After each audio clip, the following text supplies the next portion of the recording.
Tana Mongeau is under fire for bringing a snake to the VMAs. Shane Dawson has opened up about his relationship with Lisa Schwartz. James Charles has leaked his own nude. And of course, it's return of YouTuber Watch. Who will it be this week? All this brought to you with the verve and vigor of a man on the edge with nothing to lose on this week's edition of YouTuber News. Hosted by me, Benedict Townsend, and brought to you by PopBuzz, the only website that says, hey, what a wonderful kind of day where we can learn to work and play and get along with each other. It's the theme tune from The Simpsons. Our first story, Tana Mongeau is under fire after bringing a snake to an award ceremony. That's right, the VMAs took place over the weekend. The video, my, look at that, it's a video. Oh man, it's gotta be video.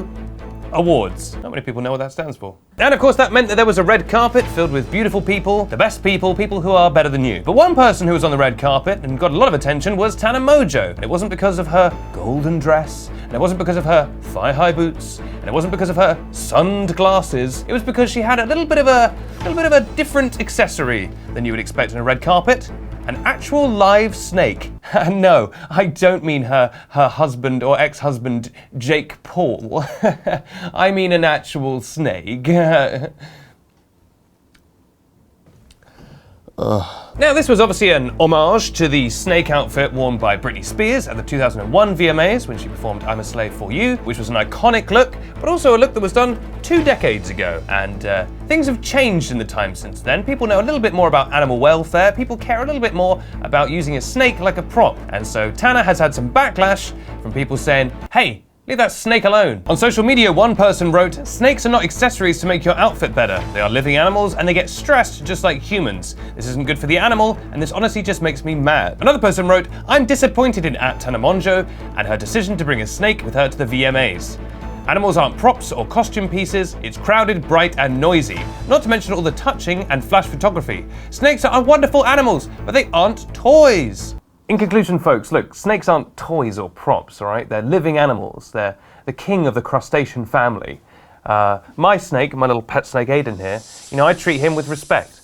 And I would never, ever think that... Aiden, not the rat! Not the goddamn filthy rat! Wouldn't this be a good way to win the 2020 nomination? Through murder. Oh, Mr. Rat, your tie seems to be stuck in your mustache there. You haven't been eating your own tie, have you, again? There you go.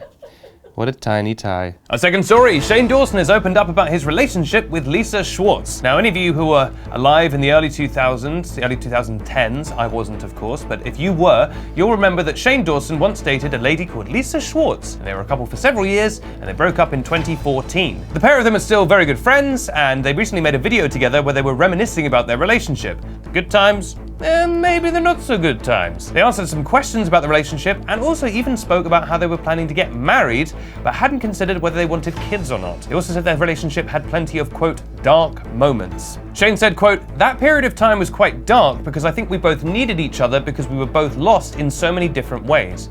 Career and so many different things, and it was very much a family bond and a trauma bonding almost. We talked about getting married, but I think we both just wanted to figure out why we up, so it was nice to have someone who knows what it felt like to have problems. They went on to speak about their breakup and how it happened, saying, quote, it was a long breakup. We were so comfortable. We were literally each other's family. I think we were both like, well, what would we do without each other? There were so many levels to it. I think a lot of people were like, oh, Shane wanted to come out, but that was a long time before that. Lisa went on to add, breakups are awful and the one with you was so painful, but then at the same time, I was so proud because once you got past that stuff, then I was proud for you. Shane is of course now engaged to his boyfriend Rylan Adams after he proposed on their 3rd anniversary earlier this year. And as for Lisa, well, there's nothing about her on the auto cue.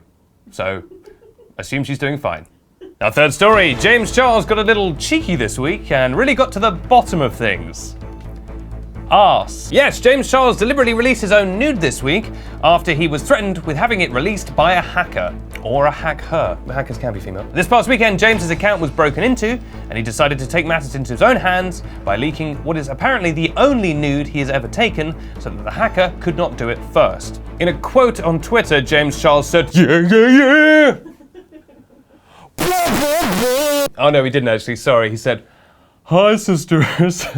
Hi, I got my account back, he wrote on Twitter, alongside what could be called his arse. Just in case I ever get hacked again, here's the only nude I've ever taken. Can't threaten me with it now, get a life. And then of course, he immediately started a massive meme. No one could handle this picture, which I am 1000% sure we will not be able to show you on this show.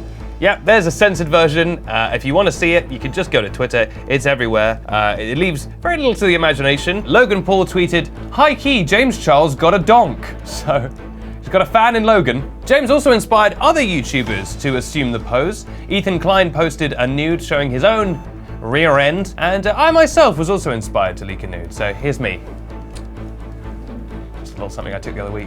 You know, all this talk of being exposed and of hacking and of the male arse reminds me that I'm running for president in 2020. That's right, this is still going. No, we've been on the campaign trail this week. I'm running for president. The Rat is running for president. No one else is. Don't worry about it. Dan Howe, don't know who that is. And last week we did a little poll to see who you think should be president.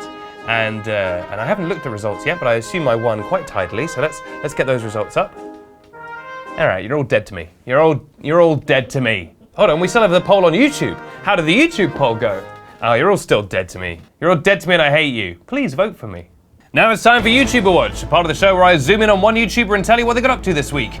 And last week we did someone or another, I don't even remember. And this week I thought I'd do something a little bit different by doing an older YouTuber. Someone, I've done this joke before. I don't know how much longer we can keep doing this joke.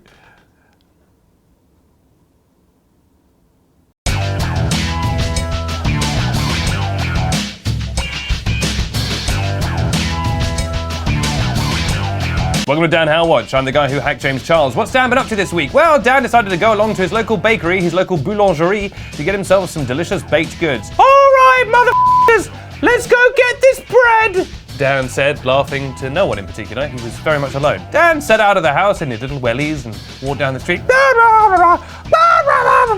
go and buy himself some pastries and some cupped cakes. And he walked up to the baker man and he said, "Baker man, make me a cake as fast as you can, and then I will take it home." And the baker man was like, "Yeah, sure, fine, whatever. What do you want, you insufferable man?" And Dan said, "Oh, not very nice." He said, "I'd like one sword of French bread." Like, we just call them sticks of French bread. "All right, one long sword of French bread." All right, well, that's all your order. Anything else you want? He goes, "Yes, the greatest baked good of all, a hug." He said, "Well, that's free." And so they had a little hug. Isn't that nice? And then the baker man retreated into the back of his cooking factory, and he came out with, well, what could be described as a sword of French bread.